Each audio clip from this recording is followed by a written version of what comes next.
What's up, everybody? The Sports Court is back after a super wild card weekend in the NFL with a lot of good games, but also a couple thumpings and a lot of drama. And there's a big reaction to it this week, early on this week, as a lot of teams are searching for their next head coach. And even some of those playoff teams, I know there's a lot of you out there, maybe one I'm sitting next to, think that those teams should be looking for a new head coach. However, we're going to dive into every aspect of that, and we're going to talk about who were our favorite players and who showed out on Wild Card Weekend and who fizzled and who was a dud and did not show up for the party. It was a big show, 6 games over 3 days, Saturday, Sunday, and Monday. It was a thrill to watch. We're going to get deep into that. We're going to talk a little bit about Kyrie Irving and some of the stuff that's going on in the NBA. But a lot of the conversation today is going to be geared around football and what happened in the NFL, what's going to happen in the future in the NFL coming up this weekend and beyond that, as well as we're going to take a little bit of a step back and discuss right out of the gate. We weren't in here last week. We're just going to discuss the dominance of Georgia in the national championship against Alabama. Greg is going to kick that off here because that was a bit, I know to me, it was a little bit of a surprise. However, there are folks out there who just believe and who knew that Georgia was just that dominant on D. Greg, what were your takeaways from that one? Eddie Cox, thanks for throwing that to me, my friend. The Sports Court. I'm Gregory Beatty alongside Eddie Cox. Thanks for tuning in. Hey, Eddie, great opening, my friend. And I tell you what, we would be remiss if we did not open this show by giving the Georgia Bulldogs their props. Now, you know who I come in here and talk about all the time. You see that right there? You see that right there? You know Yeah. but not to take away from the Georgia Bulldogs. You know I had to go there real quick. But the Georgia Bulldogs, by far the most dominant team all season, and they capped it off with the victory, the first national championship since the Herschel Walker days in 1980, Vince Dooley, and they did it in dramatic fashion. Granted, the first half against Alabama had some players that was out. I hate that for Jamison Williams. He's out with the torn ACL. He's still going to enter the draft. Of course, they had John Mechie, who was out as well.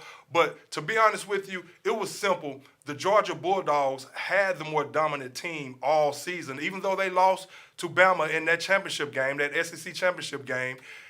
In the national championship game, of course, the first half was full of field goals. It was a field goal fest in the first half, Eddie. But then in the second half, the Georgia Bulldogs came out and they created big plays on both sides of the ball. It was simple as that. But the talent that's on the field, like I said the week prior, in order to win a national championship, if you're my team, the Ohio State Buckeyes, in order to get on par with those teams year in and year out as far as competing for a national championship, even though you've been recruiting good, very good, and great in some instances, Georgia and Alabama recruits great at all positions, at the linebacker position. Look at Nakobe Dean. Look what he's able to do. But you just saw the talent. I'm talking about the speed from both of those teams. It was almost like two professional teams playing out there. And Georgia was not going to be denied this time. Kirby Smart finally got over the hump against his old boss, Nick Saban. And I was glad he was able to do it, even though I picked Bama. But I was happy to see Georgia get over the hump. Kirby Smart, a guy, his first season at Georgia, he was ranked 6th in recruiting. Ever since then, been in the top 4. And it shows you have to have great players to win national championships. And that's exactly what the Georgia Bulldogs did. Very, very, very pleased. And very much a lot of respect given to the Georgia Bulldogs for what they was able to accomplish. Stetson Bennett, he came out, he looked rattled in the first half, then he came out in the second half. He finished up 17 for 26 for 224 yards, a couple of touchdowns. One of those touchdowns to a guy by the name of Adonai Mitchell, a true freshman from Missouri City, even though he played high school ball in Tennessee. Actually, his cousin is my classmate, Yolanda. His cousin is my classmate, but the guy is going to be special. 6'4", 190, so it shows you the talent that Georgia has. And I said George Thomas last week, number one. I meant George Pickens. George Pickens made a huge catch for the Georgia Bulldogs, but Georgia was just not to be denied this season. It was just their time. It was their destiny, and they were just a better team. And they showed that in the second half. They created big plays, Eddie, and that's how they were able to get that separation after that field goal fest in the first half. And because of it, they're the national champions. It really was a good game to watch. I was surprised the way it did shake out. And then I got to thinking, this had Bill O'Brien's fingerprints all over it on offense. The performance, just the real indecisiveness in his play calling and the struggles in the red zone, coming away with field goals. And ultimately, if you continue that, that's going to lead to a recipe for defeat. And then coming out of halftime and essentially not making the right adjustments, like you saw Georgia do. They were able to make the plays in crunch time. They knew what they had to do, the little things they had to change, and it paid off. Yes, it did. But you didn't see that on Alabama's side, and that was a little bit a little bit unusual for Alabama because they'll change quarterbacks at halftime and go and beat you for a national championship. It was really odd to me to see them on offense not really make seemingly any halftime adjustments and continue to struggle in the second half the way they did. Because I fully expected them to do sort of what Georgia did and come out and put this thing away. Well, even though, and the thing is, that shows you especially how with, much talent. Bryce Young and the talent that they have. Right. Absolutely. And they stymied Bryce Young, and they really got to him. Again, it shows you the talent that Georgia has and how evenly matched those teams were. Because to your point, against anyone else, Alabama, even though they had some injuries to Jamison Williams, who was going to be the transfer from Ohio State, who was going to be the first wide receiver taken in this upcoming draft, and the way these guys are recovering right now from these injuries, he still may be a top 10 pick. The way these guys are recovering and coming back better than ever in the technology these days. So that's why he was able to enter the draft, because he's still feeling good about his prognosis moving forward, being able to regain that explosive speed. And then, of course, you had John Mechie out. So Bryce Young did not have his top two targets. But again, against anyone else, Alabama has so much talent and so much depth, they probably would have been able to overcome those losses. But the fact that you're playing against a Georgia team who's just, again, it's almost like a professional team that you're playing against. Bama just without those players just did not have enough. And even if they did make those adjustments, or maybe they tried to make those adjustments, but Georgia was just not having it that game. They was just not having it. So, hey, we just want to give props to Georgia to start out the show because we were not in here last week. Georgia, your national champions. Job well done by Kirby Smart and that crew, and we'll see what happens next year. You know they're going to be loaded again next year. I don't care who they're losing. Teams like that, they don't rebuild. They reload. You know Bama, Nick Saban, you can't feel sorry for Nick Saban. The guy has 7 national championships. Nick Saban walked off the field like, okay, cool, but I'll be right back next season. And you know they will. You know Bama will be right back in the mix again next season, along with Georgia and some other teams. So we shall see. But, again, congratulations to the University of Georgia. All right, now moving on to the NFL where, the aforementioned Bill O'Brien got a head coaching interview with the Jacksonville Jaguars. I kind of wonder, is Nick Saban sort of pushing him out the door, or if they would welcome him back? I'm pretty sure if he doesn't get a job, he'll be back. But I don't know. It seems like Bill O'Brien. I heard he also interviewed for an offensive coordinator position as well. Okay. You think Saban's trying to move on from Bill O'Brien before we move on to the NFL? I don't know. I wouldn't think so. He did lead them to a national championship. He did have the Heisman Trophy at quarterback, so he obviously had some influence on Bryce Young winning that Heisman Trophy. He did have Jamison Williams, who was projected before that devastating knee injury. And what did I text you right when it happened, Eddie? I said, that's ACL. Of course, right now, these days, you can pretty much tell the way the knee buckles that is ACL. But me having gone through that, right when it happened, I said, that's ACL. That's ACL. And hopefully, and I was hoping I was wrong. Don't get me wrong. When I do that, I hope I'm wrong. But it's just, when I saw it happen, I knew that was ACL. But Bill O'Brien, he helped lead those guys to the national championship. They just faced a team that was better that night in the Georgia Bulldogs. I don't see why Bill O'Brien would want to get rid of Bill O'Brien in a situation like Saban?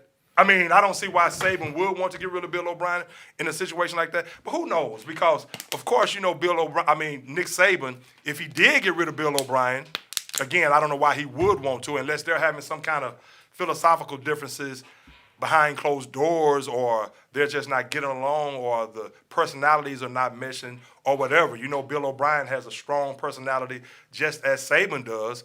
But from the way the season went and from the accolades that some of those players had, I have to give Bill O'Brien a lot of credit now, unless Bill O'Brien wants to leave. But the thing about Nick Saban is, even if he does move along from Bill O'Brien, you know he can have his pick of the litter. And he'll have him a great offense coordinator come in there and run a type of offense that he would love. Well, I agree with you in the sense that I think Bill did, I think he did a good job with that offense. It's just being here in Houston and going through, some of his performances in the playoffs, and always really it seemed like the inability to make the adjustments that you needed to make.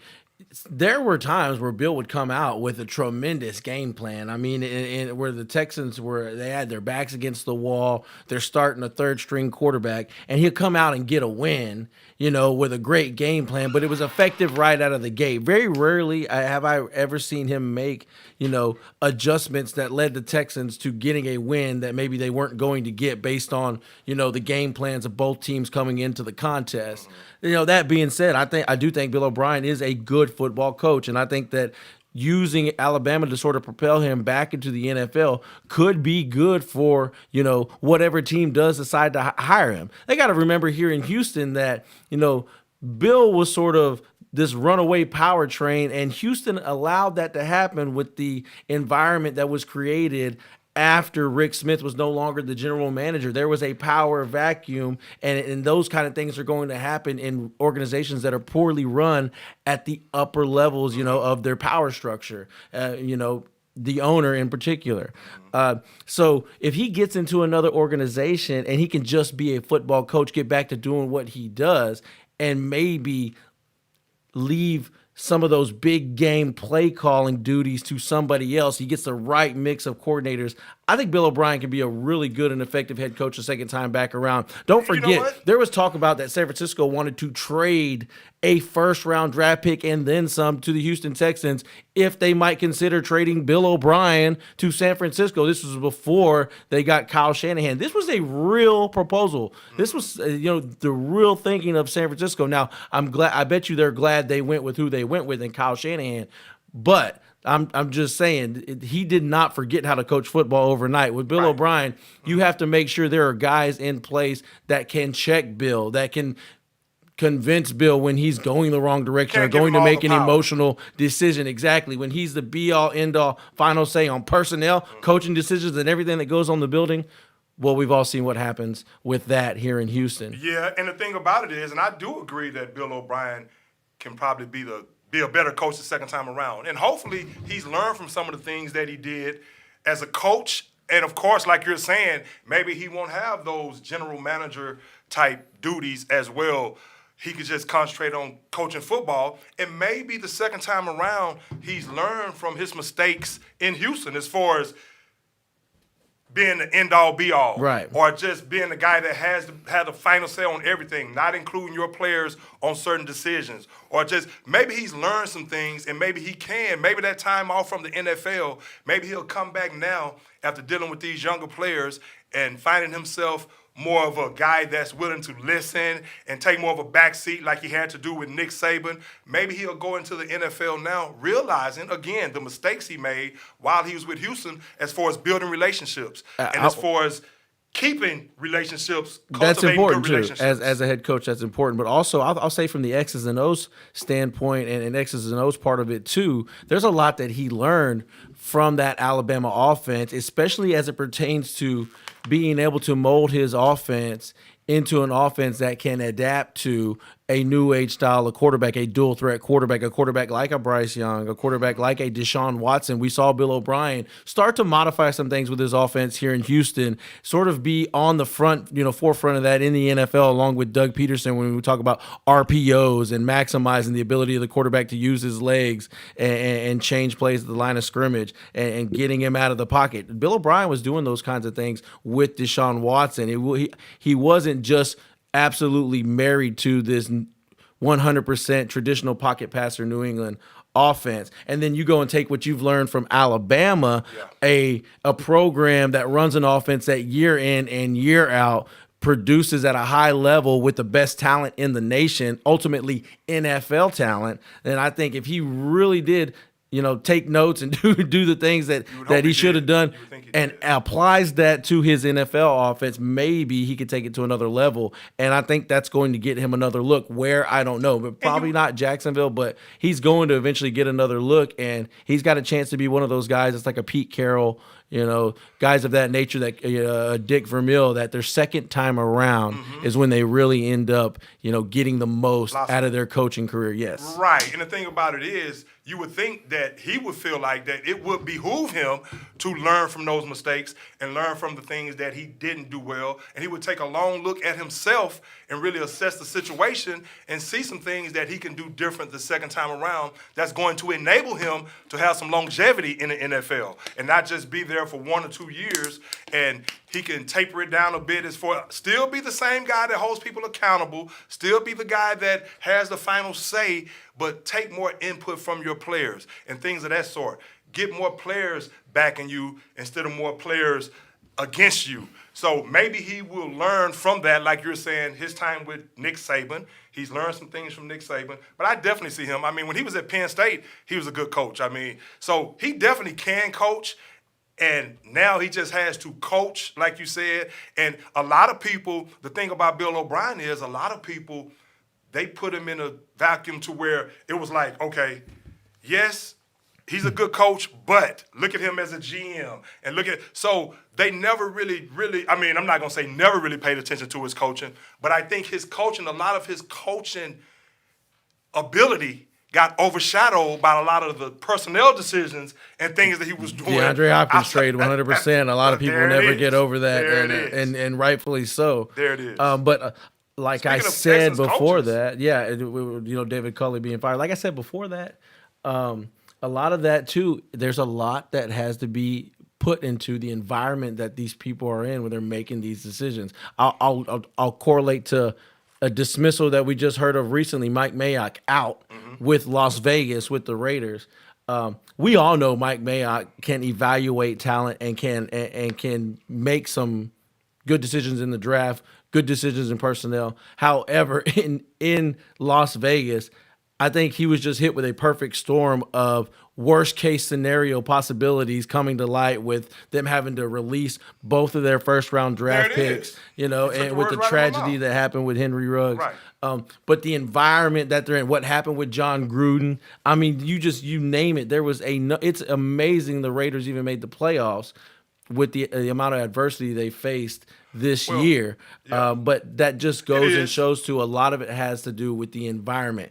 Maybe could Mike Mayock be successful somewhere else? Sure. Absolutely. Sure. But, it didn't work out in Vegas, and it's not always that particular person or general manager's fault. I totally agree. And again, he was put in a situation, like you said, somebody had to be held accountable for the mistakes and all the drama that was in Las Vegas this past season. I mean, again, like you said, two first round picks from 2019? Damon Arnett from Ohio State, who got kicked off the team for making death threats with guns live on video. And why would you post that? I mean, just stupidity right there. And then, of course, Henry Ruggs, I mean, unfortunately, taking a life in a car accident. That was so unfortunate. That was sad right there. Then, of course, you had the John Gruden situation. So at the end of the day, Mr. Davis and that ownership group, they had to make that decision.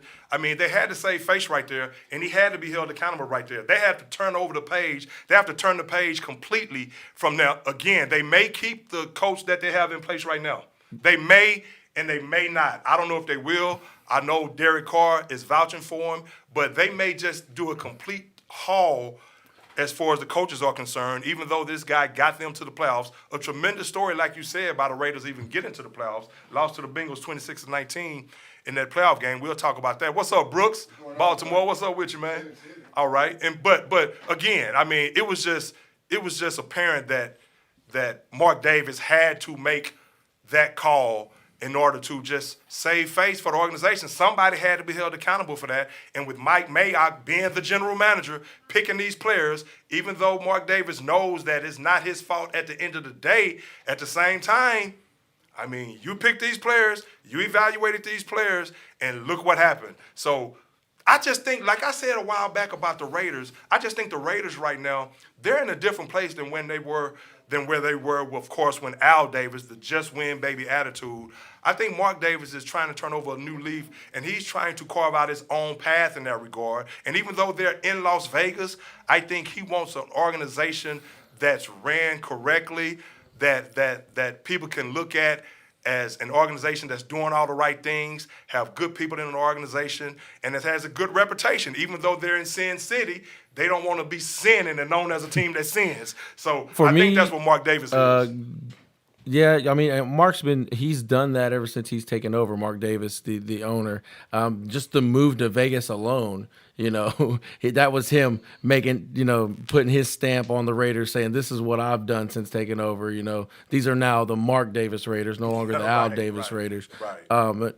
In that sense. But to me, the dismissal of Mike Mayock is more about the Raiders realize that right now there is a pretty rich crop of young and also well-seasoned head coaching candidates all around the NFL with, some very good coordinators, Dan Quinn in Dallas, Todd Bowles, we're going to talk about the Cowboys. Trust me, hold tight. I mean, there's a plethora of these coaches out there that a lot of people believe that would all be excellent hires. If you're going to go out and get one of those guys, you want to bring that guy in probably with the GM, at the same time. That's what a lot of organizations like to do, or they will hire their general manager and have their general manager head the head coaching search, which could be the route that the Raiders are going to go now that Mayock is out of the building. If they were going to keep Bashada, I think they would have kept Mayock.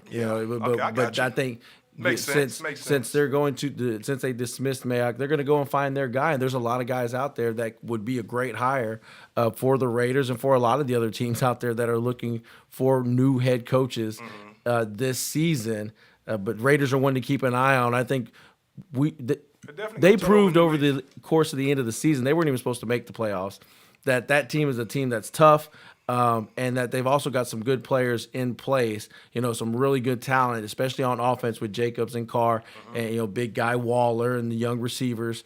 There's something there, and it'll be interesting to see where the next general manager and head coach take those guys, because I think you're taking over one of those teams where if you feel like if you have a good draft, you make a couple good moves, and now all of a sudden, you're making a run into the divisional round, into maybe the AFC Championship. They're good enough to do that with those moves being made. So we'll see.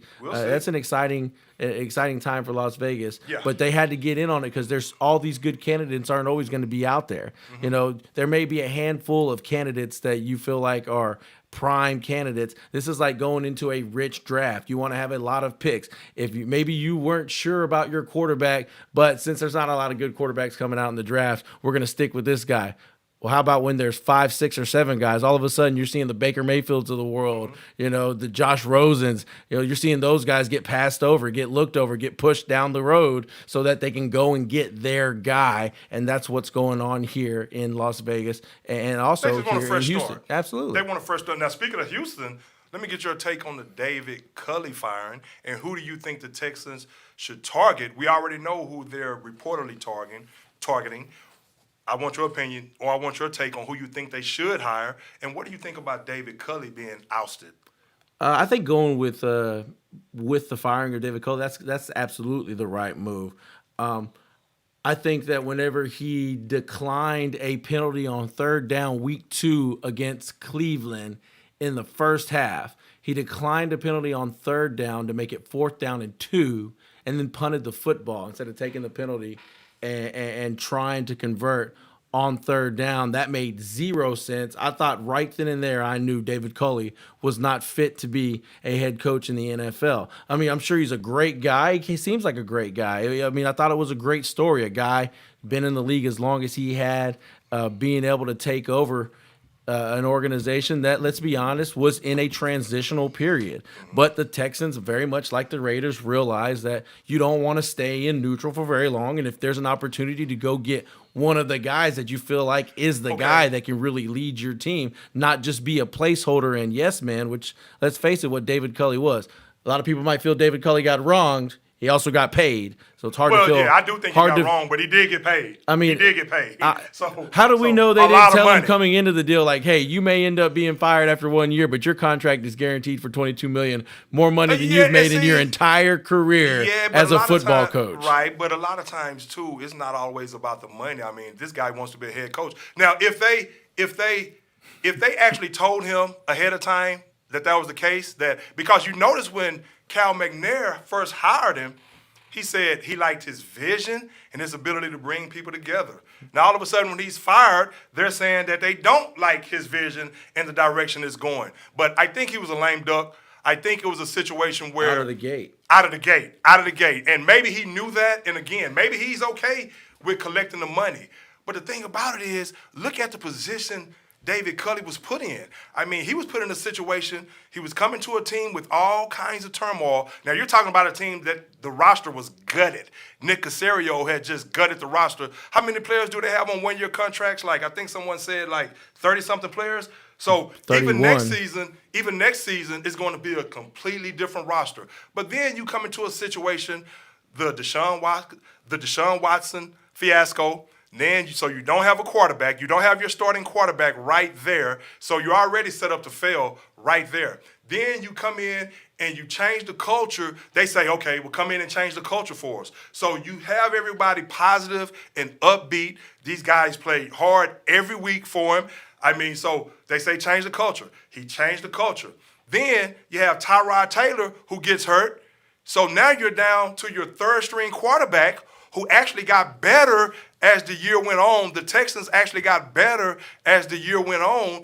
And it's almost like, man, what do you want this guy to do? Look at what you left him with the roster. Then he actually made these guys better as the year went on. You said change the culture. You had guys like Justin Reed, and you had other guys who actually got suspended because they were not following the rules. So he was trying to change the culture. But more importantly, they wanted him to change the culture, make him more positive. And he definitely did that. Guys love playing for him. Now, again, some of his moves were questionable, but that goes with all first-year head coaches, and you give a lot of these other coaches a chance to get into their second year and learn from their mistakes. So, again, I don't think it was a situation where they thought that they wanted him. He was just there to bridge the gap. You know how that was, Eddie. He was just there to bridge the gap. So it's not surprising that they fired him. I don't necessarily think it's fair, but you made a great point about the money. They're paying him a lot of money. So even if they did hire him and with the thinking, well, he's only going to be there for 1 year, their one saving grace was, but we're going to sign him to this contract and give him some long-term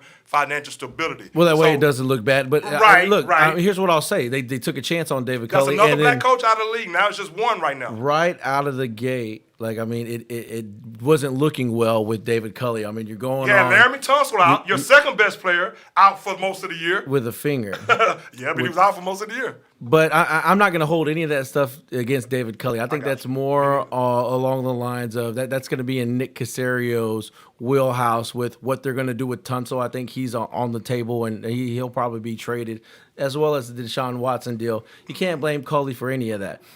But what you can do is evaluate his performance as a head coach. His performance as a head coach was poor. And then from the Texans' perspective in hiring Culley. Do you agree that they got better as the year went on? I do agree that they got better, but the deal with me was I never saw Culley being able to perform as a head coach. He made too many just mistakes that guys who, let's face it, have never been coordinators before probably are going to make. But you can't. The Texans can't afford for David Culley to continuously learn on the job. Now, I will say this: when they hired Culley, and the reason they probably let's see if they keep that same energy with the next guy. They're going. Let's say if they hire Josh McDaniels, are you going to give him if they go 3 and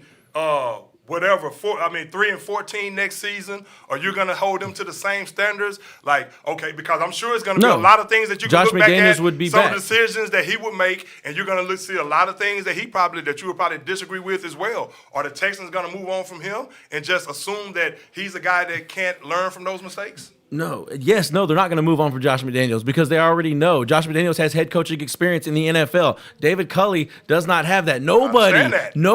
So let me emphasize this. Nobody was going to hire David Culley as a head coach. And the Texans, I know. whenever they were going to hire their coach, they could have went after Bieniemy. They could have went after, they did interview Frazier. They could have hired Frazier. But let's face it, if you hire a legitimate head coach candidate, a guy that's got, some swag and some pull around the league and in circles around the league, and then you put him through what the Texans are going through here, and it doesn't work out, good luck getting your next candidate. You'll be hiring a David Culley type candidate the next time. So they went ahead and they bit the bullet this time. They hired Culley knowing he wasn't qualified, but they said, hey, we'll see how it plays out during the season, and if he shows promise for head coaching potential, then maybe we'll roll with him. Look, David Culley should have been. I thought he did a decent job. The Texans' decision was made up from the start. Now they're saying that they don't like. Now all of a sudden it's philosophical differences. I mean, whatever they went into that meeting. Well, David Culley's loyal to a fault. They wanted to fire Tim Kelly, and David Culley wanted Tim Kelly back. That's a fact. Is that what it was? Well, that is the one. That is the one difference that we know for a fact that they had. David Culley came out and said. David Culley would have went into that meeting. Whatever he went into that meeting saying to them, but I think they would have moved on anyway. Just so they can walk out of that meeting saying, well, we have philosophical differences. If you look at it, they obviously do not care about public relations. The Texans do not. They've lost a lot of fans. And you're right. David Culley made a lot of mistakes, but I saw a lot of positive things that he did that if it was any other coach, they would give them that second year to continue to build that culture. So he was a lame had duck a little from bit the more start. Experience as far as he was like a lame running, duck from the start. And I agree with you, too, in the sense that running one side of the ball, find a better head coach, okay, if you can find somebody that you think is better, okay, cool. But you also have to remember, if you're going to evaluate David Culley in full, you also have to remember the roster that you gave him to work with as well. You also got to remember the culpability that you have as an organization from what you have him out there with.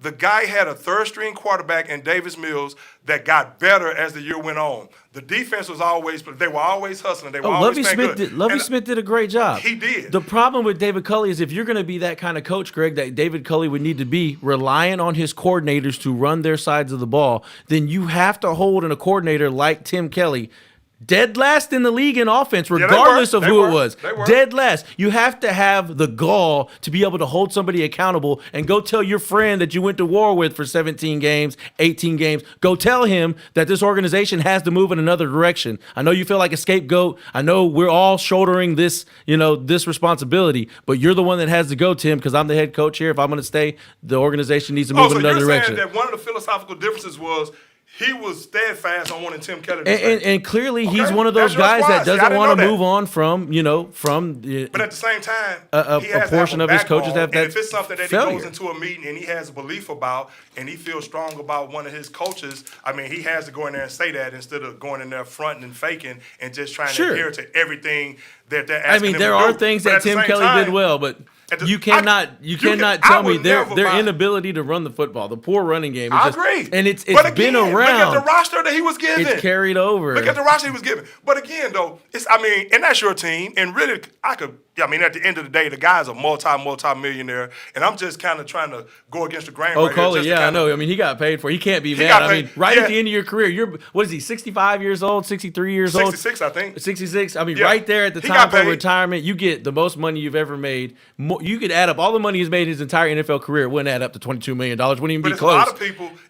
And he just set up his great-great-grandkids for life. Now, I agree that if you can find a better coach, it's going to be interesting to see who they hire. I think if you ask Culley Nolan right now, would he do it again? He'd go back and do it over again. I want to bring this New England Patriots. Bill Belichick is not coming over here. So quit Nick Casario. Everything is New England Patriots this, New England Patriots that. I will say this. The firing of Brian Flores is what probably opened the door and got the seat hot. Because I think that's whenever the whole list of candidates. You can put a gun to my head and I never buy a Houston Texans ticket. I know that's not my team, but obviously, they continue to do this. They continue to alienate their fans. I'm not a Texans fan, but they can I don't think the firing of David Culley alienated the fans. I think it alienated a lot of fans, a lot of the African American fans that they do have. Now, granted, I was happy I because could care less because it's not my team at the end of the day. it's just like with just saying Mike the dude got a McCarthy. raw If he's deal. not the right guy, The I don't dude got a care if raw he did a deal. good enough job and got The you dude where got a we raw go. deal. Oh, we're gonna You talk know what about I'm him. saying? We're I gonna don't talk care how about good him. of a job he did. If he's not the right guy, go get your guy. I don't care what color he is. You know? No. I'm just saying. That- but a that's lot not of what I'm fans saying. If felt he like was Cole white- wasn't the guy. No, but go get your guy, whoever it is. I agree. If I it's agree Brian with that. Flores, go get Flores. If it's go get D'Amico Brian Ryans, Flores. go Go get get Brian D'Amico Flores. Ryans. I like D'Amico I Ryans. agree think with he that. would But be my fantastic. point is, I hope they were upfront with him when he came in. Now again, they paid Either him, way, so it's it's kind a of hard for me business. to He make got this. paid. Yeah, exactly. I mean, it's kind of hard for me It's to a make this business. argument. I'm just trying to make some kind of argument. I just for don't David think there Culley. was any He got a raw maliciousness deal, in it whatsoever. and he was put He in a did. position. He was put in a position to fail. So I don't. That's think, why nobody wanted to take this job to begin with, and he took it. And that's the point. So how do you think you're going to get for a coach? crying out loud, when they asked How him, do you why'd you think- take this job, David, he said, well, there's only 32 of these jobs, and Hey, they now, asked me, will so say I this. said yes. I will say this. I mean, There that was probably day wasn't any one, Greg. more- From there day one, probably I was- knew he wasn't the guy. No, I mean, I got you. And there probably wasn't any more candidates out there that was willing to take the job, especially with the way the Texans have been conducting business.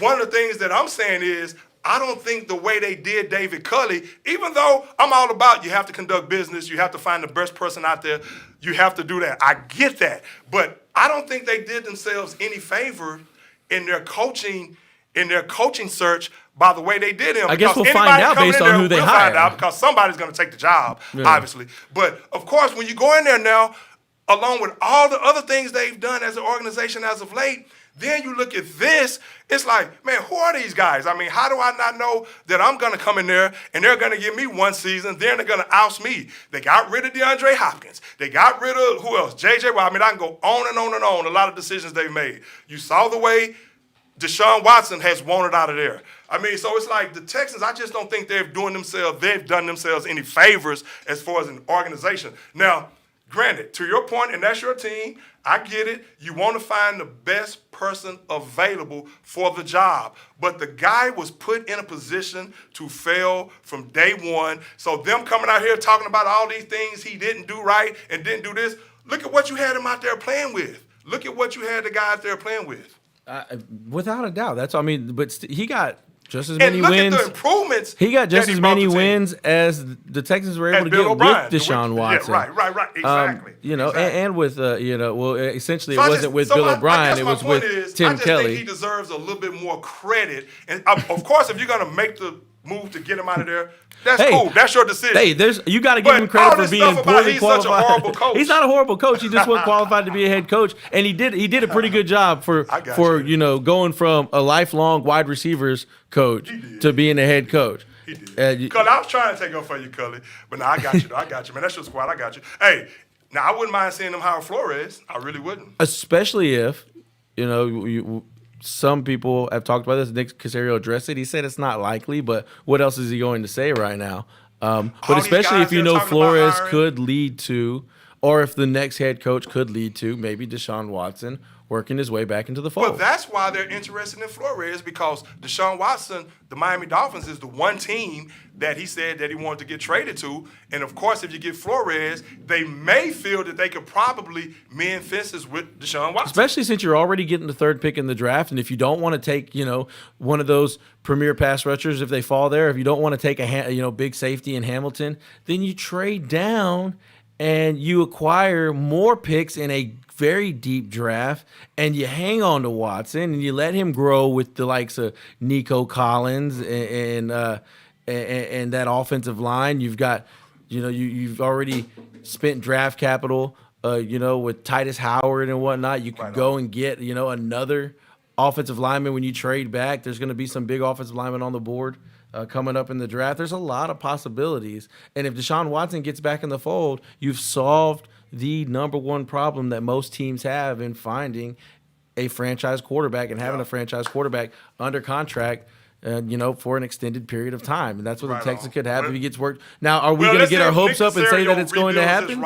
No, I'm not getting my hopes up one bit. But it has to be a possibility, and the Texans can only explore that possibility if they fire David Culley. Nah, you know what? I mean, at the end of the day, again, I'm trying to take up for David Culley because I mean, I like the fact that he had the Texans actually playing over their head, and they played better than a lot of people thought. So, of course, I thought he got a raw deal at the end of the day. I thought he should have been given another year if he wanted to be given that other year. But, hey, again, a lot of you Texans fans are saying that he's not the guy, and if you feel he's not the guy, oh, well, you pay attention more.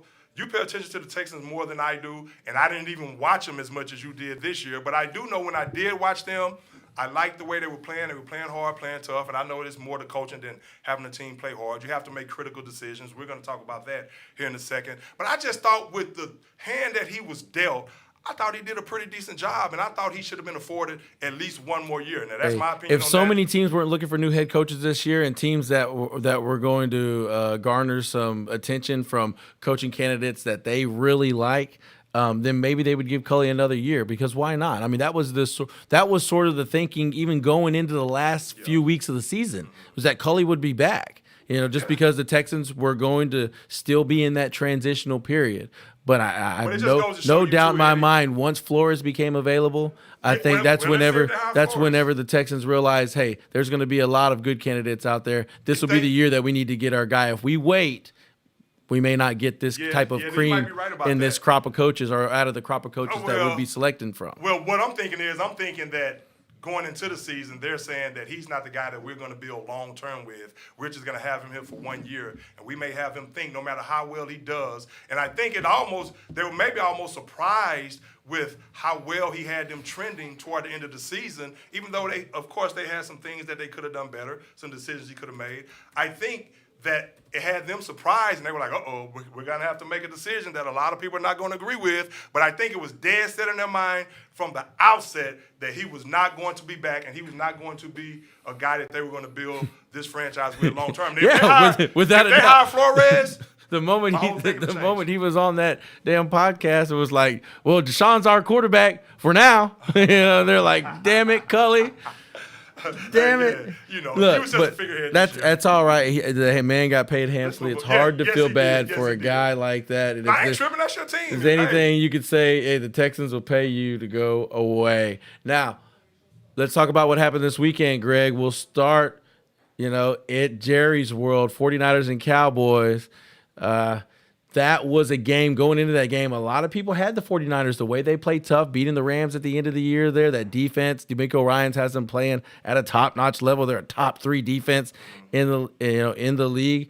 But I think there were a lot of people, too, a lot of people I talked to in this area, Greg, a lot of Cowboys fans that felt like the Cowboys were going to go in there, were going to show out, that offense was going to show up. What happened, Greg, and who's to blame? Let me tell you.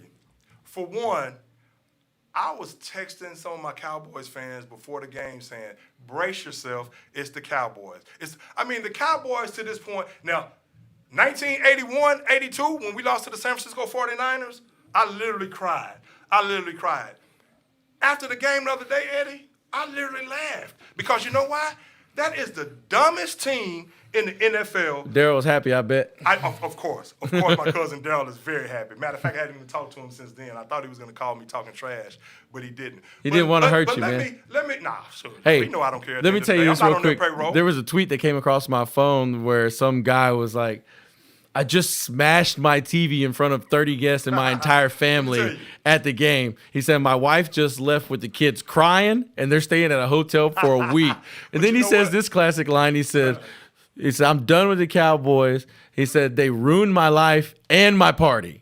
So not only was his life ruined, but gosh, so was his party. I have a cousin that's by a Cowboys fan. loss. He was hurt. I told him, I said, hey, cuz, I said, listen, man. I said, but that was one Cowboys fan in pain. But let me tell you, let's go back to the game real quick. Of course it was. Yeah, because I want to know whose fault. I want to know whose fault it was. I'm not going to front and act like I wasn't disappointed. Of course I was disappointed, but at the same time, because Mike McCarthy's taking a lot of heat, Dak Prescott's taking a lot of heat. As the game went on, I'm saying to myself, with all those penalties and you're giving them the game, I'm literally laughing like, this team does not. If they like it, I love it. If you want to go out there and play dumb football and don't come out there with the necessary energy or the necessary focus and discipline, that's on you. Why should I give a damn? I'm going to tell you what. When the game first started, Eddie, I have a problem with Mike McCarthy when the game first started, and I have a problem with a lot of coaches in this regard. You win the toss. You're at home. You're supposed to have this high-powered offense with a $90 million running back, 140. And I'm telling you right now, and I don't want to pile on Dak too much while he's down, but this is why I had some of the trepidation. As much as I like Dak Prescott, this is why when he was talking about he was going to hold out for this much money and I need $40 million, it's 3 guys making $40 million a year right now at quarterback. Patrick Mahomes, Josh Allen, and this guy, Dak Prescott. And this guy is not a $40 million a year quarterback. And it showed in that game. But the game started out. You win the toss at home. You have 2 Hall of Fame linemen. You have this guy you're paying all this money at quarterback. You have CeeDee Lamb at wide receiver, Amari Cooper at wide receiver, Cedric Wilson at take the damn ball, and you come out and you get the momentum off the bat. All this deferring to the second half, bro, I'm tired of it. I'm tired of it. You win the toss, take the ball, get the momentum early, get your team feeling confident about themselves. Right when they decided to give the ball to San Francisco, I said right then, the Cowboys, and one thing I said when we were texting before the game, I said the Cowboys cannot play from a deficit against the team. I just do not trust them. 7-0, 10-0, I don't care how early it is. My thinking was if you get the ball, go down and score on that first drive. At least try to establish something on the first drive. What do? Mike McCarthy, he wins the toss, and he wants to defer to the second half. I'm so sick of this second half stuff. Get the ball, get the momentum out of the gate, and then you put San Francisco on their heels. But instead, what you do, you win the toss, you defer to the second half, and all of a sudden you're playing from behind. And what that does a lot of times, and I'm not crazy about the job that Kellen Moore has done as of late as well. I mean, then what it does, if you get the ball to start the possession, to start the game, you can run the ball, you can establish the run. As soon as you start playing from behind, that changes your mindset, that changes your psyche, that changes your mindset as a play caller. I don't care how early it is in the game, because now you may have some guys that's pressing. You may be pressing as a coach to some degree, realizing, man, look how quick they just scored on offense. We better do this on this drive or better do that on that drive. And I just don't like the fact that and nobody is talking about that right when it happened, Eddie, right when it happened, I said, why in the hell are you kicking the ball off to start the game? Take the ball and go get the momentum earlier. So right when San Francisco got the ball, I said the Cowboys about to be down 7-0. And what happened? Chunk plays, 10 yards here, 15 yards here, 20 yards here, Deebo Samuel here. Next thing you know, you're down 7-0, and you're playing from behind. Then Randy Gregory, what was he thinking? I mean, as great a season as he had, jumping off sides a couple of times. I mean, look in at the ball, not at the player.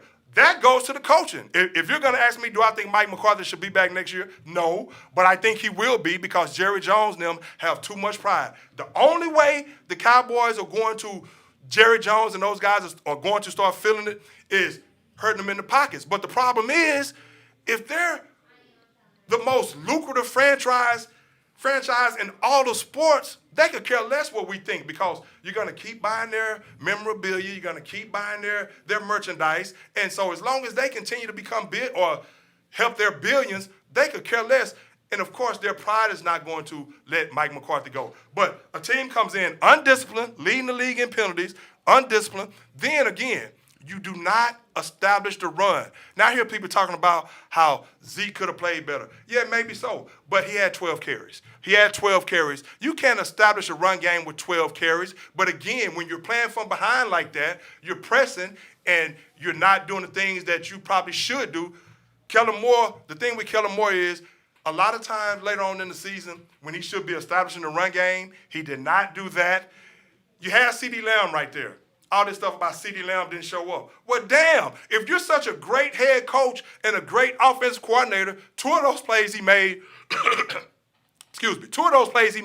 actually got called back. But if you're such a great coordinator and a great head coach, you find a way to get CeeDee Lamb the ball. I mean, you think Mike Shanahan wouldn't have found a way? He found a way to get CeeDee Lamb the ball. Deebo Samuel? Deebo Samuel the ball, and he finds a way to get those guys the ball. But again, the play calling was bad, the execution was bad, and it was just a bad game all around. Dak Prescott overthrowing players. I mean, the interception he threw was terrible, but Dak did not show up in that game to save his life. And it always happens. I knew it was going to happen. They went down 23-7 going into the fourth quarter.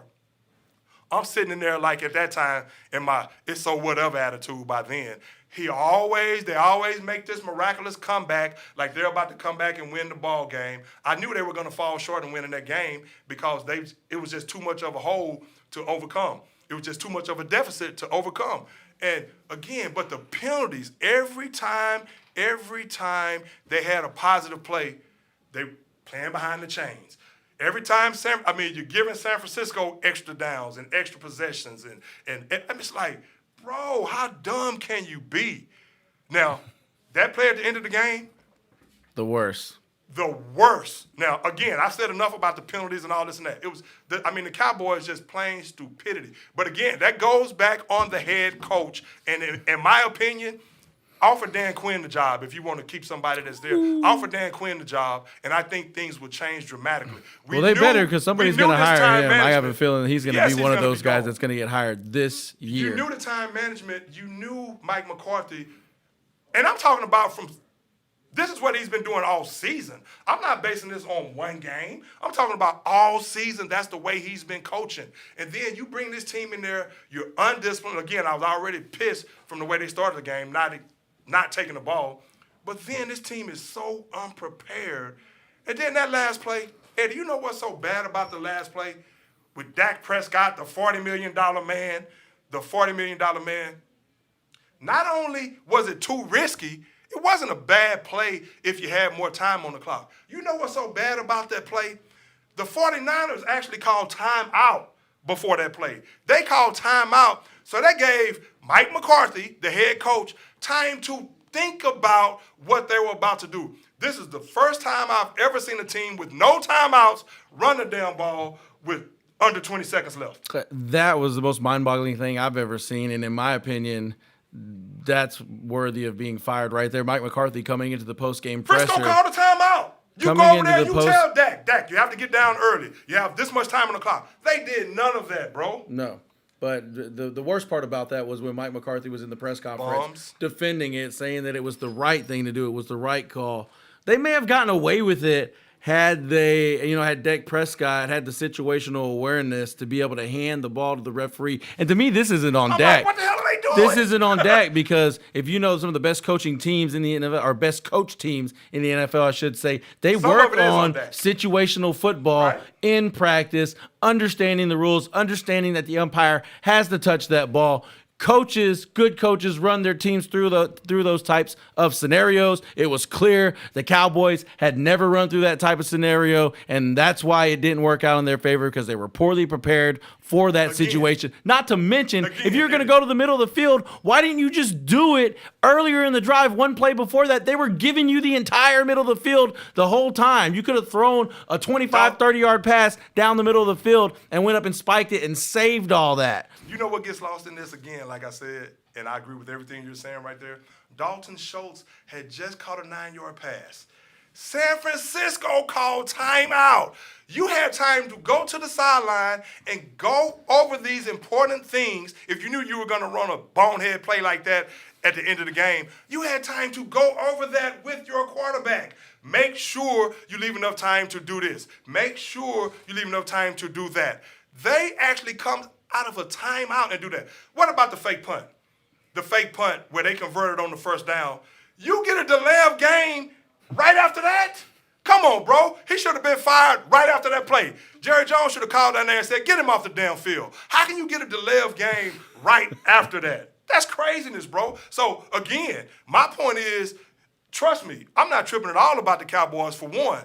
Again, in 1981, 1982, I literally cried when they lost to San Francisco. I came down the stairs. My daddy was like, boy, you crying? I was like, yeah. I was sick.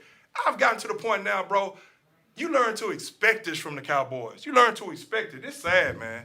They are a sad team. And to go out there and play like that is just pitiful. It's pitiful. But I don't even want to spend more time on them, man. Moving on. The Bengals, who the Bengals have this week? Now we saw they beat the Raiders.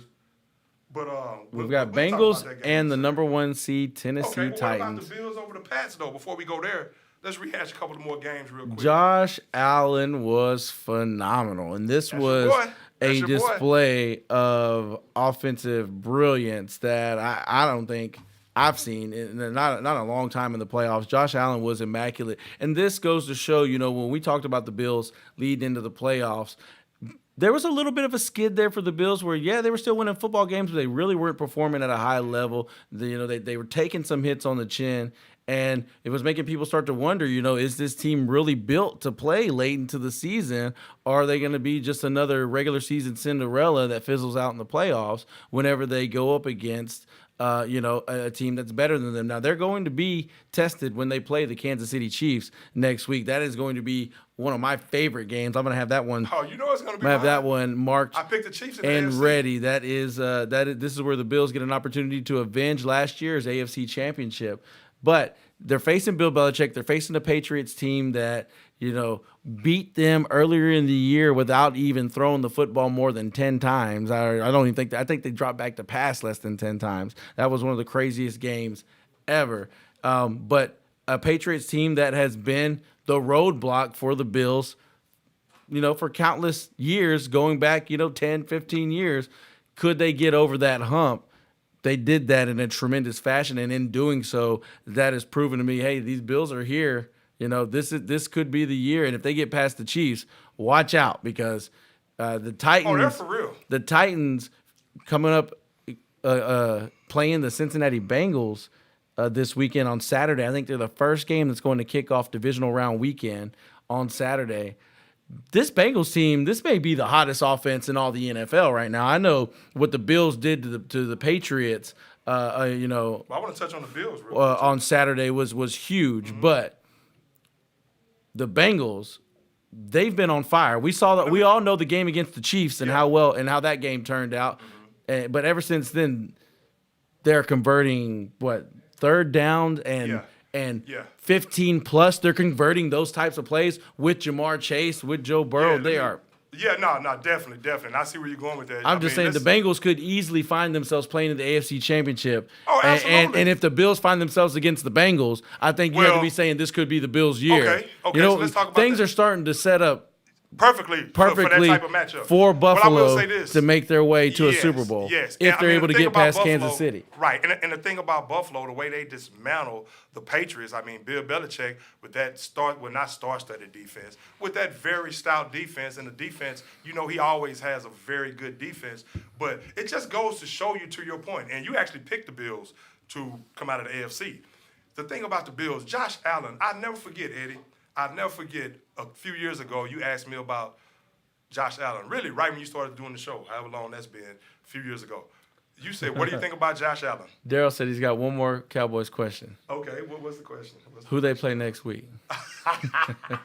Hey, it's their own doing, man. Hey, man, I cannot defend the Cowboys at all. Now, one thing I say, going back to the Cowboys real quick before I touch on the Bills. Now, if it would have been a situation, again, I'm not fronting. It was disappointing. It was disappointing to see. But at the same time, it's become laughable with them. The thing about it, if they would have played their hearts out with not any penalties, and I will say this, if that would have been in Lambeau Field or in Tampa, they would have gave them another second at the end of the game. But that's neither here nor there, so I'll leave that alone. But the Cowboys shouldn't have been in that situation. But I will say this, though.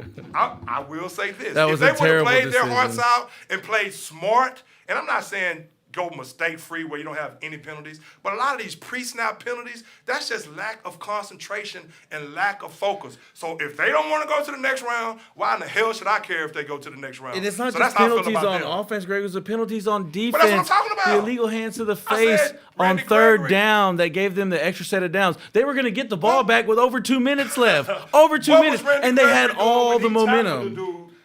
I don't know what the hell he was doing. That was the dumbest play I've ever seen. I hate you even have that last name Gregory, bro. That's namesake. Why do you even have, but that's a story for another day.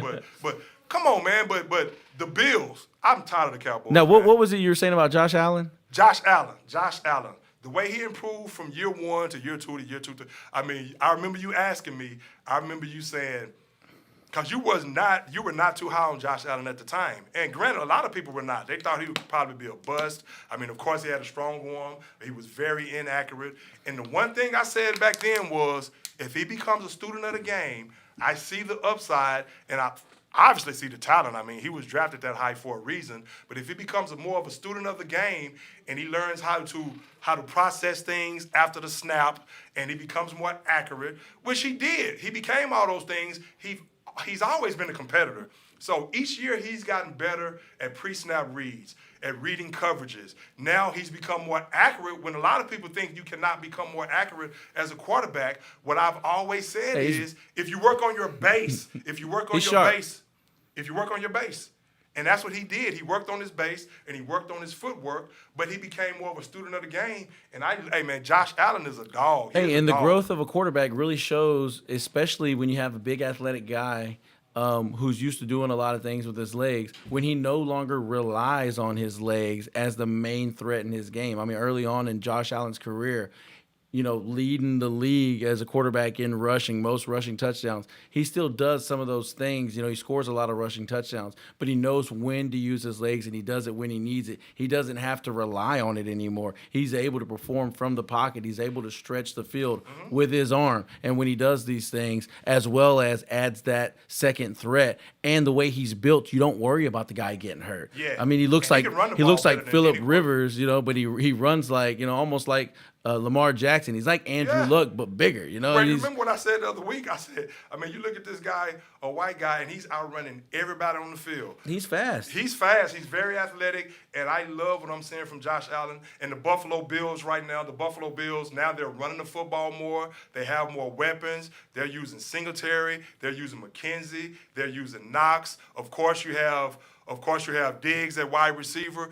And the Frazier, big, deep defensive line pays dividends in these games, too. When you've got fresh guys rushing in cold environments and stuff like this, is going to pay dividends. Now, I will say this, too, because I want to get some basketball in before we leave as well. But I will say this, too. Now, the Bills are going to be a juggernaut this week against the Buffalo Bills. And I'm going to pick the Chiefs because that's who I picked. But the Bills are a team to really, really be worried about because of the way they're playing on both sides of the ball. And just they're the Bills.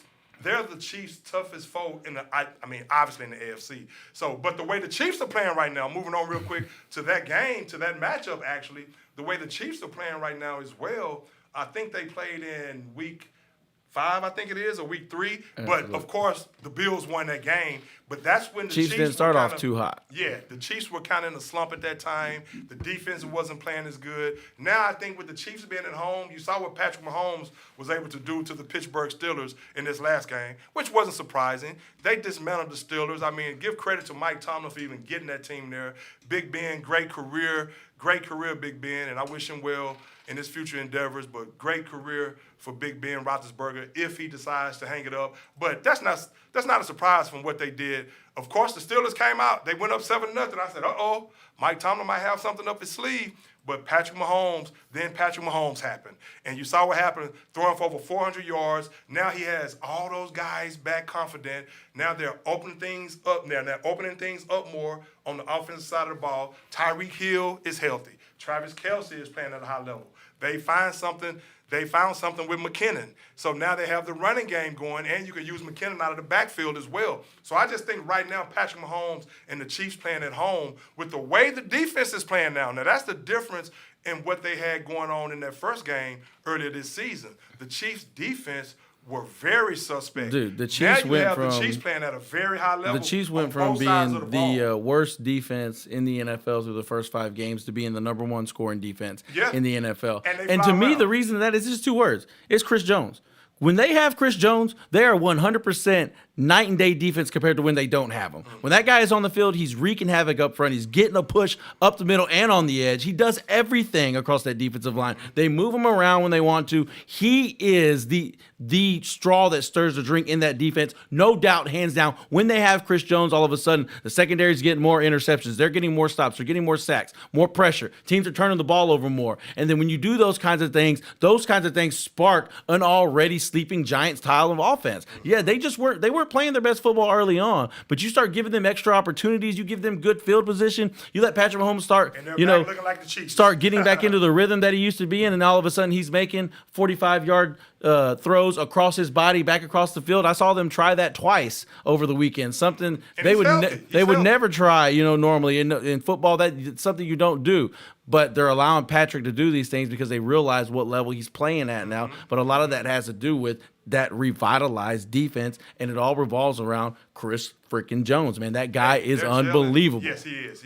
Now they're gelling at the right time. Again, the Chiefs. They are playing like. Frank Clark and the other guys are playing well too, but Chris Jones, I'm telling you, he's the catalyst. He's the catalyst to it all. Without him, that defense is a middle of the road defense at best. Right. And they fly around on defense. They're fast to the ball. Again, they're going to have their work cut out for them this upcoming week against Josh Allen, because I like what the Bills have been able to do, and I like how diverse they've been as of late. So they have a myriad of weapons that they're using as well. So I think that's an evenly matched game. The fact that they're playing in Buffalo and the way the Chiefs are playing on both sides of the ball, I think the Chiefs have gotten their swag back. And so I really think the Chiefs will come out victorious in that game. Now, real quick, moving on, the Buccaneers, and again, about your point about the Bengals, man. The Bengals, Joe Burrow and Jamar Chase, what those guys are doing right now is second to none at this point, other than probably the Chiefs. But they're right there on par with those teams. They went toe-to-toe with Patrick Mahomes and the Chiefs is better than I in thought. A game that they had to have to win the division. And they went and won that game in a slugfest. I'm telling you right now, the Bengals, they're for real. They may not be ready to make that run just yet. They may need the season just a little bit longer. We may need to leave them on the smoker for just a little bit longer. Let them get that real nice dark, the way that brisket looks before it's ready to come off of there. But they are going to be really, really good and for a long time, because let me tell you something, Joe Burrow, he is that dude, and Jamar Chase is every bit of the receiver they thought they were getting, and then some. I mean, to me, Jamar Chase has Devontae Adams with a little bit more explosiveness. I see it because Devontae's a guy where that's why they've always been so good, him and Aaron, because it can be 3rd down and 17, and you could still go to that guy. He can get open at that level in a hurry. Yeah. There's very few guys that can get 20 yards down the field and get separation in enough time for the quarterback to be able to get rid of the football and make a play in that scenario where the defense has its ears pinned back and they're coming after you. Jamar Chase is phenomenal at doing it. Yes. They've converted... Well, I think it was a 3rd and 27 at one point. I mean, these guys are ridiculous. And to me, they can beat anybody. Oh, of course. Without a doubt, they can beat anybody. They proved that when they beat Kansas City. Again, with the way the defense is playing as well, and I like the way they're playing on the defense side of the ball. But again, you have a guy like Joe Burrow who has all this swag, and he feels confident that he can beat anyone. Of course, speaking of Jamar Chase, they have that chemistry with one another. Of course, they won that national championship at LSU. But Joe Burrow is special as a quarterback and as a leader. I'm talking about the way the guy maneuvers in the pocket. And he's more athletic than a lot of people give him credit for. But the way he maneuvers in the pocket, his improvisation skills, his ball placement skills, the way he very accurate in the way he throws the ball. So he's on point. And he has a myriad of receivers to throw the ball to. So Cincinnati is definitely a team that they're deep. And they're young at receiver. Between that receiving core and Joe Burrow and Joe Mixon, they're all really, really young and really, really talented. Yes. Tyler Boyd and T. Higgins, they're really good, top-notch receivers in this league. Absolutely. A lot of things promising. That game, for me, what that game's going to come down to is we're all expecting Derrick Henry to be back and play. Is how well does he play? How much rust does he have? Does he come back and does he look like a Cam Akers did? It looked like a completely different animal. Like Cam came off his injury.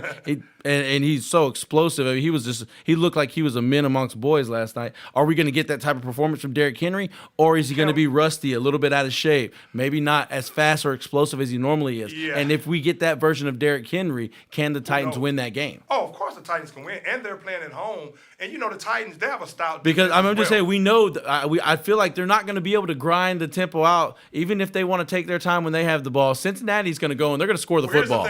They're going. I'm telling you, you're getting 28 points at least from the Cincinnati Bengals. Well, that's the thing right there. If you have now the Titans, they're very good in run defense. They're very good as far as how many points they give up a game, how many rush yards they give up a game. But they're 25th in pass defense. So if the Cincinnati Bengals, who do not have a great offensive line, if they can find a way to protect Joe Burrow, Joe Burrow can pick that secondary apart. So we'll see how that plays out. But that's going to be a very interesting game with Derrick Henry coming back, like you said. But I would have to go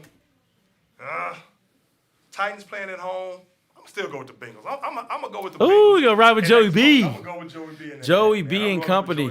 Man, you know I'm not a Titans fan. If you get playoff Derrick Henry, it's going to be real hard for the Bengals because not only are the Titans going to be able to grind the tempo of the game way down, they're going to be scoring the football big time. Well, that's one thing that Derrick Henry does is like he's good for a back-breaking run or two at a crucial time in the ball game. That's just what he does. Mm-hmm. And he softens up your defense big time. Yeah. And that's one thing that the Bengals can't really afford for that to happen. So but I don't know if I'm going to pick them. You know, I am going to pick the Bengals. I'm going to ride with Joey B as well. Okay. I hate the Titans, man.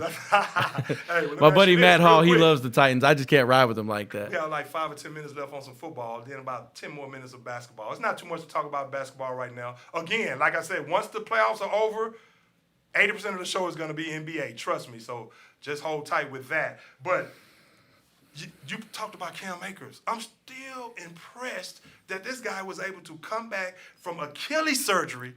Now, let me ask you this, Eddie. Did he have a completely torn Achilles tendon? Completely torn. 6 months, and the way he's looking, I mean, he's not laboring at all. Laboring, he looks better than he did before. Like, he looks faster than he did before. Yeah. He laid Buda Baker out and sent him to the hospital. That was one of the most violent hits I've seen delivered by a running back ever. Hey, the Rams look good. And it's Cam Akers. We're talking about a guy that was not even built as like a power running back. This is supposed to be your speed guy, you know? No, he was out there running like a man possessed, and he wasn't shying away from contact. And when he knocked Buda Baker out cold, I was like, "Jeez, man!" Hey, well, that's the thing. If you're thinking right now, you're looking, and I don't know if my friends are watching this or not, but if you're looking at somebody you may want to target in fantasy football, it's going to fall a little bit. Cam Akers is going to be that guy. He's going to be that guy, you know, because he's a guy where you know the injury possibility is there, so nobody's going to take him in the first round, but he's going to have first round potential, especially if he can run like that. Now we know the guy didn't play a lot this season, so maybe that's just a sign of him being really, really fresh. But if you get that type of explosiveness consistently from him next year and he's your number one guy and you can pair that with the Henderson and Henderson becomes, you know, your spellback as good as he is as well, all of a sudden this Rams team. Real, man. Hey, the thing I like about the Rams I'm not ready to jump on their bandwagon to go to the Super Bowl just yet. I want to see, they're matched up against Tom Brady. Exactly. So if they get by Tom, now all of a sudden you can start talking. Yeah. Hey, the Rams looked good last night. Arizona wasn't impressed at all. Now, as much as I vouched for Kyler Murray, that was the worst game I've ever seen him play. But we don't have too much time. But the Cardinals looked pitiful yesterday. Of course, they're playing without DeAndre Hopkins and Cliff Kingsbury. You have to have that team ready to play more than that. And I heard Dan Orlovsky say something that was very, very interesting, and I totally agree when he said there's no rhythm or anything to their offense. I was trying to pinpoint it's something about their passing game that even though you're without DeAndre Hopkins, it's just not any. And he said it right on the nail. There's no kind of rhythm or rhyme to it. It's just they drop back. You know, someone may be open, they may not. You may throw here. It's like, and I'll say this too, Greg. This game and what that defense was able to do to Kyler Murray is the exact reason why I wasn't big on Kyler Murray coming out of the draft anyway. There's no doubt about it. He's athletic and he stayed healthy. So that's one of my biggest knocks I had on him coming into the league. It's surprising he stayed healthy. But the way he has to perform behind the line of scrimmage to have success, it puts him at a disadvantage. It was. The types of plays like the underhand throw that led to a pick six, you're seeing that's high school kind of stuff. I agree. All right, and then on top of that, there's several times where you'll see Kyler Murray constantly he's backpedaling away from the line because he has to keep a certain amount of distance in between him and the line so he can play. And that causes a severe disadvantage for his offense when he's got to throw off his back foot, when he's got to lose ground like that. Well, I don't think Kingsbury called a good game as well because you have a guy Kingsbury is known for the late season swoon. Yeah, because he always struggles at the end of the year. Right, because I still believe in Kyler Murray moving forward, but you have to utilize his skill set better. You have to get him out of the pocket. Yeah, I feel like neither one. You can't use him like Matthew Stafford and just have him drop back and look over the line. Neither one of them were helping each other out. You have to utilize Rondale Moore, who's a great slot wide receiver. Christian Kirk. I mean, I don't know how much juice your boy from Cincinnati, AJ Green has left, but you have to get Kyler Murray out of the pocket and utilize him more. It's extremely difficult against the Rams because not only do they apply pressure off the edge, they get that constant push up the middle from Aaron Donald. And when you've got somebody or you've got a defensive line that can contain Murray in the pocket, strategically contain him in the pocket while also pushing the pocket forward in the middle, it's a recipe for disaster for a guy like Kyler. Yeah. And that's why he was constantly backpedaling in the pocket that entire game. Right. And no wonder they couldn't have any success because nobody has success backpedaling in the pocket in this league. I know. So they're just going to have to make some adjustments. And I don't know if Kingsbury is the guy moving forward, but I still believe in Kyler Murray, but they're going to have to utilize him the right way, and they're going to have to make sure that they utilize the weapons that they do have. Of course, they didn't have DeAndre Hopkins. But the Rams, real quick, the Rams look like a team. They played at home. They played on turf, look fast. They're a fast defense. I mean, that defense flies around. And, of course, you have Jalen Ramsey over there at corner. You have Aaron Donald, the best defensive lineman in the league. You have Von Miller coming off that edge right now. You have Matthew Stafford. Now, we'll see what he does when he goes to Tampa this week. Of course, Tampa is going to offer a lot more resistance than the Arizona Cardinals did. So it's going to be – so we'll see if Matthew Stafford – I guarantee you, here's what I'm thinking. I'm thinking they're going to go into that game, and I like the way they're utilizing the run game right now. If they stick with that and Cam Akers and they don't get too pass happy, they can play with anyone. Yeah, but they have to keep the defense. You can't lie. I like the way they're using Beckham. Well, yeah, but exactly. I knew that kind of that's where you're going with it, but it's more about like the team's paying so much attention to the number one wide receiver in the NFL, and Cooper Kupp. You know, they're getting he's drawing so much attention. Absolutely. Now, you wonder why maybe they didn't do this so much during the regular season. They're clearly going to do it now. When you've got Kupp and Beckham performing like a true 1 and 2, that really does things for this offense, and especially opens up things for an explosive slot receiver in Van Jefferson. So good things for that offense are going on when you've got OBJ showing out the way he did. He looked like it was a renaissance moment for Odell Beckham Jr. as he looked like the OBJ of old. And they're scheming up plays for him as well. Because they realize Kupp is getting so much attention. So if you have him in the fold and you know how great of a receiver he is, utilize him. So you have to give Sean McVay credit for that. Something that Kellen Moore could not do and Mike McCarthy. But I'll leave that alone. Now real quick, the Buccaneers. Okay. Tom Brady. It's not too much to say about Tom Brady other than the fact that he's a GOAT and he's a machine. And that's what I'm rolling with coming out of the NFC right now. I do not want Aaron Rodgers and Green Bay to go to the Super Bowl. And so if it's not Tom Brady, I don't care if it's the Rams or whoever. I don't want to see Green Bay go to the Super Bowl. If it's the Rams, it can't be Tom. And if it's Tom, it can't be the Rams because we know they're facing off against each other. But the 49ers take on the Packers. He makes everybody better, man. He's just a machine. He's a surgeon, man. I don't care who he has on the field at wide receiver. He makes them better. Yeah. Now that defense I never thought the Eagles were going to be able to compete with them on defense, even though they're down, receiver or two. Yeah. Their backups are still good. Their fifth, sixth receiver, Scotty Miller, is still pretty good. Rashad Perriman showing up, making plays, and then of course you still have to defend Mike Evans. Yeah, but I never thought the Eagles defense. Time to grow. He's gotten better reading coverages. He's gotten better. Hurts is going to be fine. He's going to be fine. I have no issue with the Eagles' offense. Their defense was not up for the match against Tom Brady. Coverages. He's completed passes going into the latter part of the season. He got better. I just want to touch on Hurts real quick because I know he received a lot of flack after that game, and everybody's saying, "Well, are they going to move on?" Well, I don't think so. It wasn't he got better as the year went on. 23 years old, leading that team to the playoffs, the youngest quarterback in Philadelphia history. You see what he can do with this. They're not moving on for him because they already moved on from Wentz to go with him. But you hear a lot of people saying if they can get a big-time quarterback. Well, if they could get a Deshaun Watson, that's a different story. But I don't think they're going to go draft another guy. My point is, look how he's evolved. And Aaron Rodgers as a quarterback. He's evolved. He's made passes against man coverage, zone coverage. He's reading blitzes better. I mean, he's just evolving as a quarterback. So I think Jalen Hurts, I think that was a great learning when they bit the bullet and traded. I think they were over their head going in there playing the GOAT and Tom Brady. Well, who does Green Bay have this defense, week? They got the 49ers. The defense wasn't going to match up.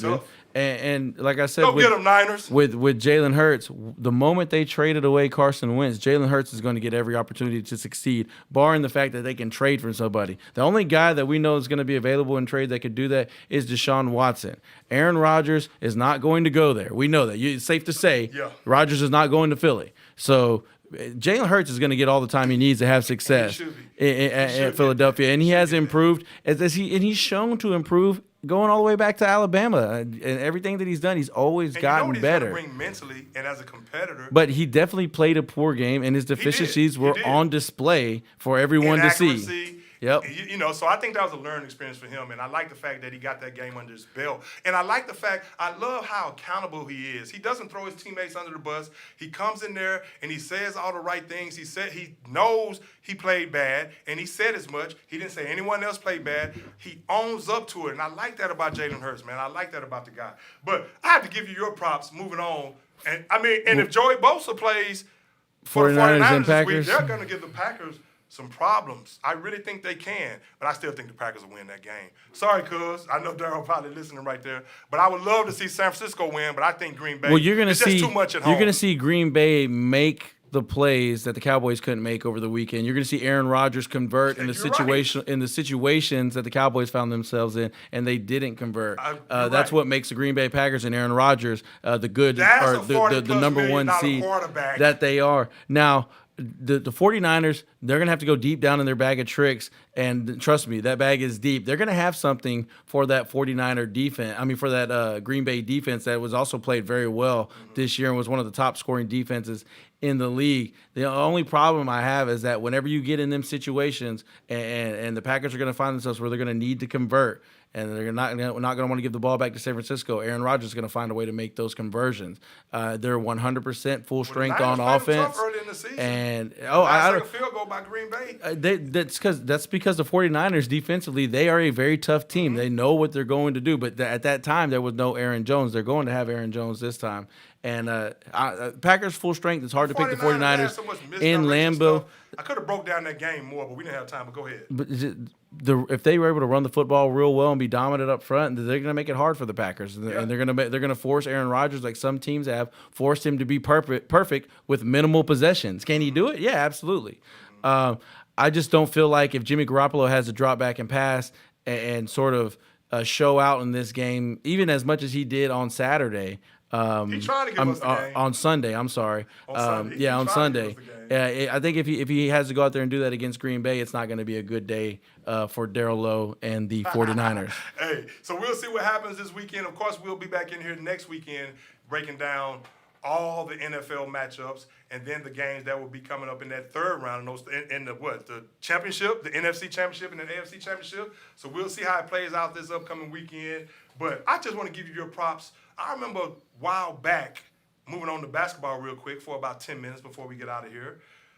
I want to give you your props when we were talking about Kyle Kuzma when he was with the Lakers last season, and I asked you, I was talking about how disappointed I was in Kyle Kuzma, who's with the Washington Wizards right now, and you made a great point and a great observation when you said that, well, let's see how he does. It may be best for him to actually get off from under Anthony Davis and LeBron James. Maybe he'll be able to blossom more.